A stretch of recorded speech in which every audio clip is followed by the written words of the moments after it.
Hello बच्चों, स्वागत है आप सभी का आपके अपने YouTube चैनल कैम गुरु अकेडमी में। तो पिछली क्लास में अपने बात की थी पौधों द्वारा पोषक तत्वों को ग्रहण करने के जो स्टेप्स हैं उसके बारे में। आज अपने उसी के बारे में बात करेंगे। और अगर अब तक आपने हमारा टेलीग्राम चैनल ज्वाइन नहीं किया तो जरूर ज्वाइन कर लेना, जहाँ पर आपको PDF मिलती रहेंगी। और हमारे इंस्टाग्राम और फेसबुक के जो चैनल है वो भी जरूर ज्वाइन करना। तो चलते शुरू करते हैं आज की क्लास। आज हमारा जो टॉपिक है वो है सक्रिय व निष्क्रिय अवशोषण।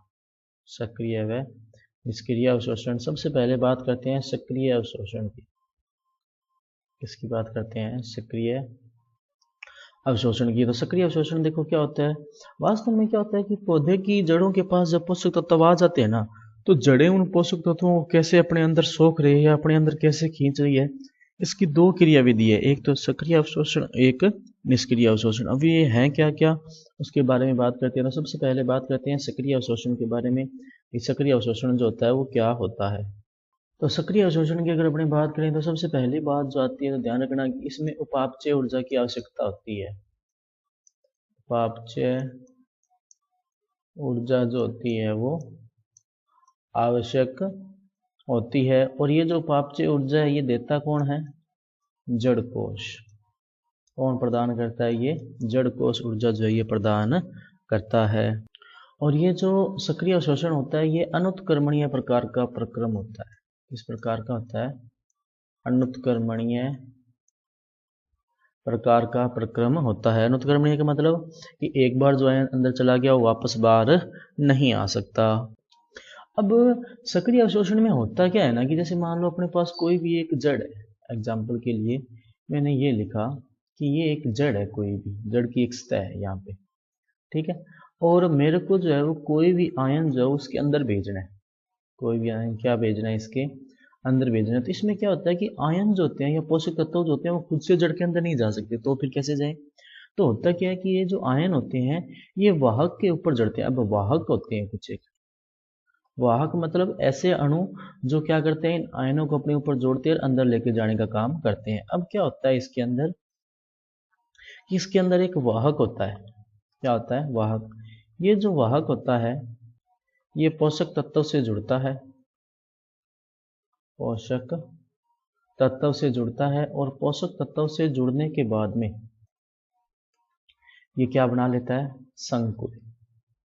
क्या बना लेता है? संकुल बना लेता है। अब ये संकुल क्या करता है? जड़ के अंदर प्रवेश करता है।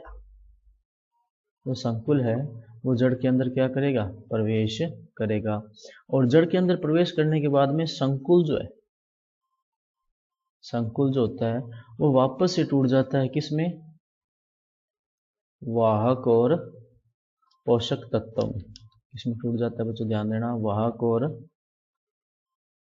पोषक तत्व के अंदर। अब क्या होगा? दोबारा से जो पोषक तत्व है वो तो वहीं रह जाएगा और वाहक जो है वो दोबारा क्या निकल जाएगा?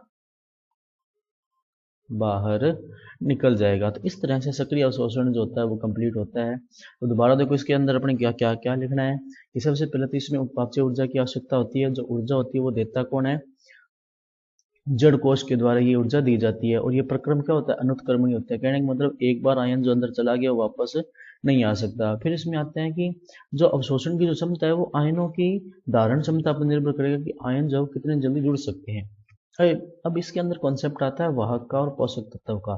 तो वाहक क्या होते हैं? वास्तव में कोई अणु होगा जो आयनों को अपने ऊपर बांध लेगा। अब वास्तव में क्या होता है कि आयन जो होते हैं वो खुद से जड़ों के अंदर प्रवेश कर नहीं सकते, क्योंकि अपने कह सकते हैं रास्ता इतना बड़ा नहीं है, या जो रोम छिद्र है जिसके थ्रू आयन जो होते हैं वो प्रवेश कर रहे होते हैं वो इतने बड़े नहीं होते। तो क्या होता है? वाहक होता है, वाहक पोषक तत्व के साथ जुड़ता है और पोषक तत्व से जुड़ने के बाद में संकुल बनाता है।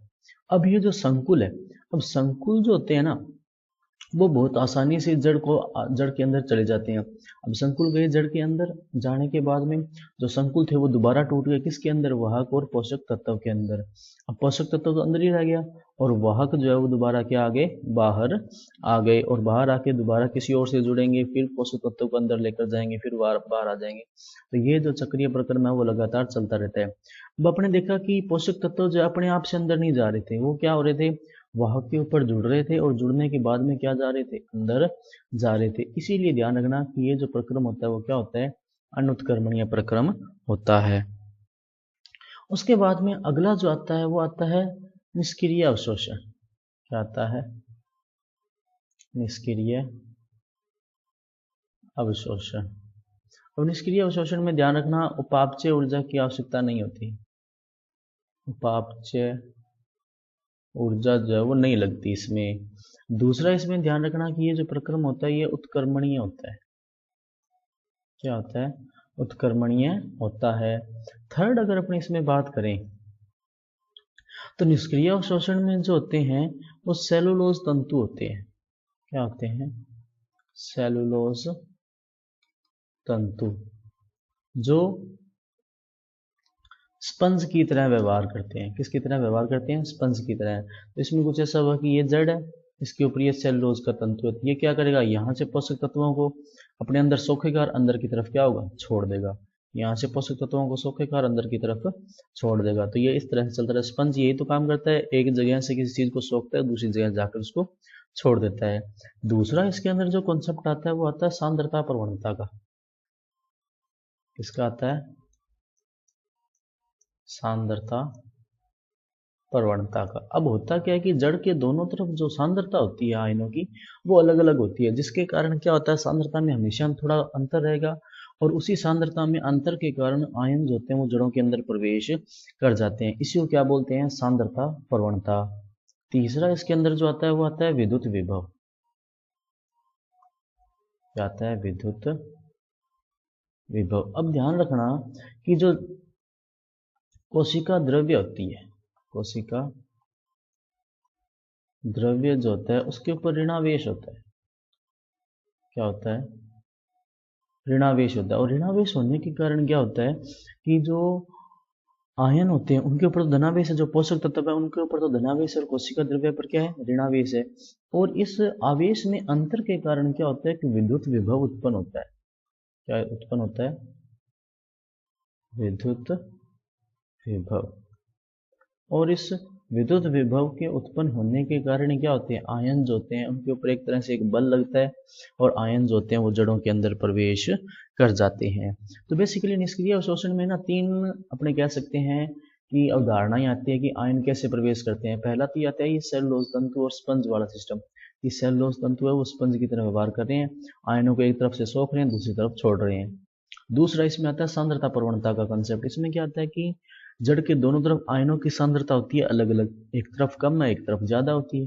तो नॉर्मली क्या होता है, जड़ के बाहर जो होती है वो सांद्रता कम रहती है, जड़ के अंदर जो होती है वो सांद्रता जड़ के बाहर जो होती है वो ज्यादा होती है और अंदर जो होती है वो कम होती है। तो क्या होता है कि बाहर से आयन जो है अधिशोषित होकर कहाँ चले जाते हैं, अंदर की तरफ। तीसरा आता है विद्युत विभव। विद्युत विभव में क्या है कि ये दो बातें कहता है, मतलब विद्युत विभव जो है तीसरा कॉन्सेप्ट है एक तरह से कि जो कोशिका द्रव्य है उसके ऊपर तो ऋणावेश है, लेकिन जो पोषक तत्व है, जो पोषक तत्व है, पोषक तत्व उनके ऊपर जो आवेश होता है वो कौन सा होता है, धनावेश। आवेश कौन सा होता है, धनावेश होता है, जिसके कारण क्या होता है कि जो आवेश होता है धनावेश और ऋणावेश उसके कारण एक विद्युत विभव उत्पन्न हो जाता है, विद्युत क्षेत्र उत्पन्न हो जाता है। और यही विद्युत विभव जो है वो आयनों को प्रवेश करवाता है या अवशोषण में सहायता करता है। तो ये हो गया पूरा का पूरा क्या, निष्क्रिय अवशोषण। तो अपने अब जो है एक फ्लो चार्ट बना लेते हैं कि सबसे पहले जो ठोस था, मतलब उर्वरक जो थे ठोस, वो मृदा विलयन में बदलते हैं, ठोस से मृदा विलयन। उसके बाद में अगला जो इसके अंदर आता है मृदा विलयन से मृदा विलयन में बदल गए, उसके बाद में आता है जड़ पृष्ठ पर गति। जड़ पृष्ठ पर गति, जड़ पृष्ठ पर गति की जब ये मृदा विलयन के रूप में कन्वर्ट हो गए तो फिर ये जड़ पृष्ठ पर गति करेंगे। उसके बाद में अगला जो इसके अंदर आता है वो आता है जड़ों द्वारा अधिशोषण। जड़ों द्वारा अधिशोषण।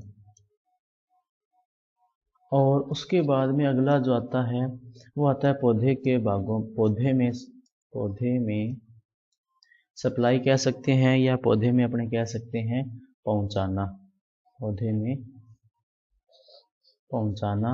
ये इसमें हो गया चौथा स्टेप। तो बेसिकली ये 4 स्टेप होते हैं किसी भी पौधे के अंदर पोषक तत्वों को विभिन्न भागों में पहुंचाने के लिए।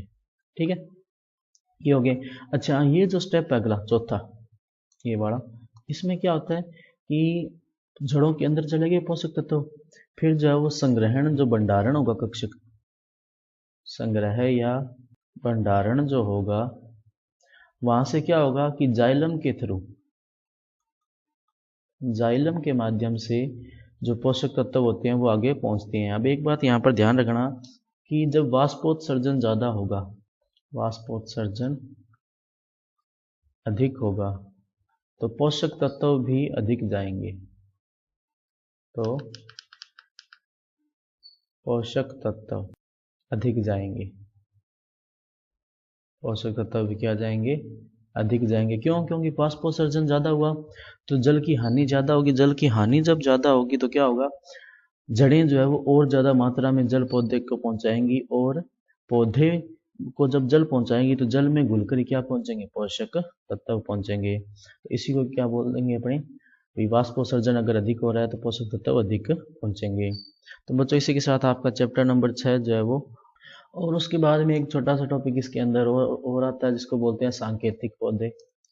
सांकेतिक पौधे, अब सांकेतिक पौधे क्या होते हैं बेसिकली, कोई भी ऐसा पौधा जो किसी पोषक तत्व की कमी को दर्शाता है, पोषक तत्व की कमी को दर्शाता है, पोषक तत्व की कमी को दर्शाए, कमी को जो दर्शाता है उसी को क्या बोलते हैं, सांकेतिक पौधा बोला जाता है। तो बच्चों आज की क्लास में अपनी तरह रखते हैं, बाकी करेंगे नेक्स्ट क्लास में। और इसी के साथ आपके चैप्टर नंबर 6 जो है वो क्या हो गया, 7 जो है वो क्या हो गया, कंप्लीट हो गया। तो मिलते हैं अगली क्लास में। और अगर आपको इस क्लास की पीडीएफ डाउनलोड करनी है तो हमारे टेलीग्राम चैनल को ज्वाइन कर सकते हैं, और हमारे इंस्टाग्राम और फेसबुक के चैनलों से भी जरूर जुड़ें, जहाँ पर आपको इसी तरह का एजुकेशनल कंटेंट जो मिलता रहेगा। और हमारी ऐप भी जरूर डाउनलोड कर लें, इसका लिंक जो आपको नीचे डिस्क्रिप्शन में दिया हुआ है। तो मिलते हैं अगली क्लास में, तब तक के लिए पढ़ते रहिए। नमस्ते।